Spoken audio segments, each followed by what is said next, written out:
When viewing properties on your home search, it's easy to overlook things if you feel rushed by your limited time slot or there's been eye-catching staging put in place.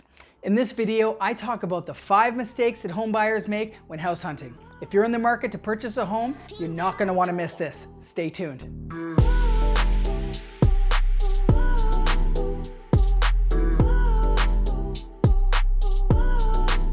If you're a first-time home buyer and have never viewed a property with the intention of making an offer on it, or if you purchased a home in the past and have viewed multiple properties before making a decision, either way, this video is for you.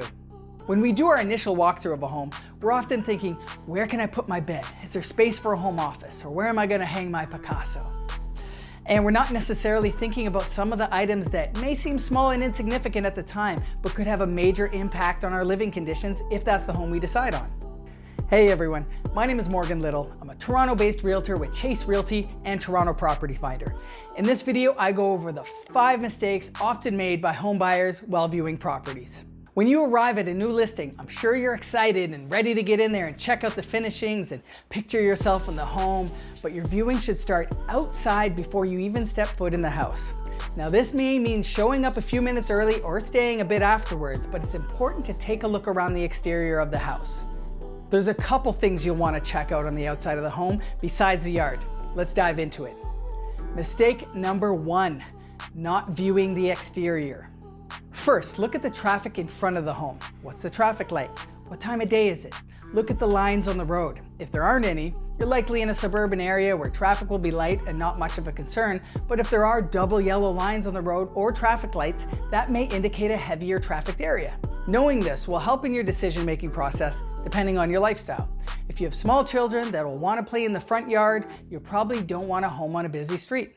Also, heavy traffic can cause both noise and air pollution. Pro tip, one good way to see traffic at its worst is to set up your viewing during rush hour. That way you can see it at its busiest. Also, while you're outside, you want to take a walk around the perimeter of the house and look for any exterior cracks. Now hopefully you're able to include an inspection clause in your offer, and if there are any cracks, you'll have the opportunity to get a professional to have a better look at it and diagnose any major issues. Because any cracks in the foundation, depending on their size of course, could potentially be a red flag and may indicate that the foundation needs work to be done at some point. This can get potentially very expensive, so if it is the case, then further inspection should probably be done. Some cracking can be normal and occur due to a home settling, but either way, you should have a professional check it out.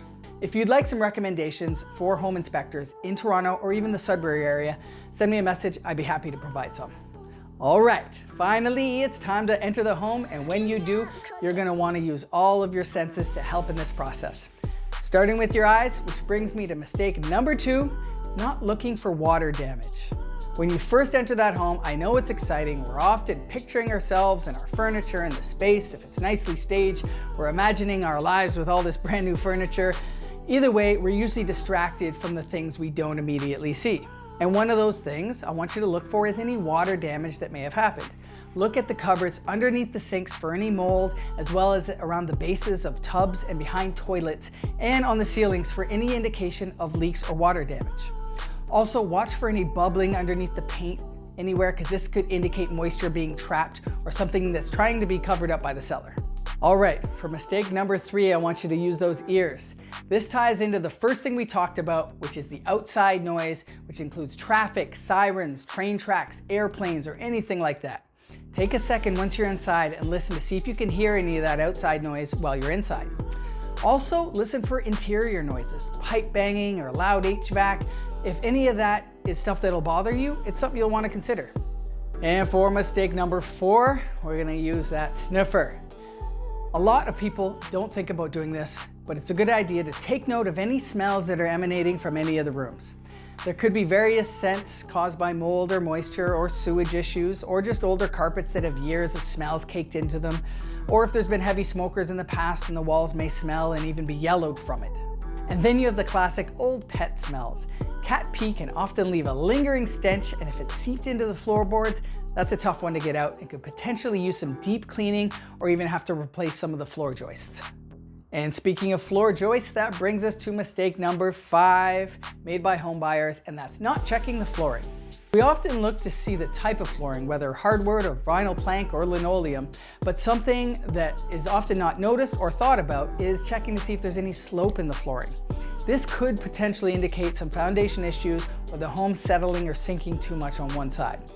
There's something called the marble test, which is probably pretty obvious. You put a marble down and see if it rolls consistently to one side of the house or the other, indicating a consistent slope. Now, some sloping can naturally occur, and this may not be a deal breaker, but it's something to look out for any extreme cases.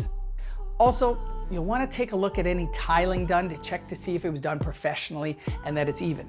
This won't cause any major issues necessarily, but it may be something that'll bother you later on if once you notice it, you hadn't before. Just something to keep in mind. And those are the 5 common items that people overlook when viewing properties. And I'll leave you with one final piece of advice. When you're looking at potential homes, I want you to look at the things that can't be changed. Paint, appliances, even flooring, that's all cosmetic and can be relatively easily be changed. The layout, the number of bedrooms, or the neighborhood, those are all things that really can't be changed about a home. If they don't match your criteria when you're looking for a home, then maybe that's not the house for you. If you'd like to discuss your home search, feel free to book a one-on-one with me by clicking my Calendly link in the description below. And if you have something that you think I've left off the list that should be included in what buyers overlook when viewing properties, drop it in those comments below and we'll talk about it. My name is Morgan Little. As always, I encourage you to get a little bit better each and every day. Till next time, stay well and stay hungry. Ciao.